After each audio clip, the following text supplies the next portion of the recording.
massimo poi lancia. No, non è football per fare il giro. Andiamo dietro il giro.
Fue tercero, Jorge Prado octavo.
Max Renault, first overall the gold medal.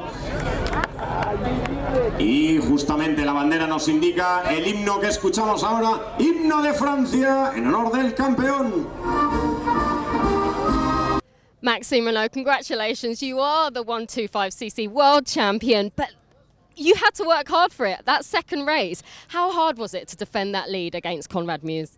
Yeah, it was very hard with a hard track with many bumps and many lines. So Conrad takes the lead, and then I must push to come on him, and then it was a big fight, and I take the lead at I think 15 minutes.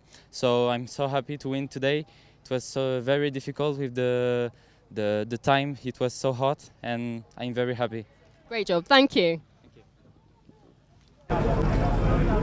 Entrega de trofeos, doña Yolanda Sanz, alcaldesa del Molar, entrega el trofeo a quienes han venido desde las antípodas, a quienes han venido desde muy lejos aquí al Molar, a este Gran Premio Comunidad de Madrid, al equipo de Australia, terceros clasificados.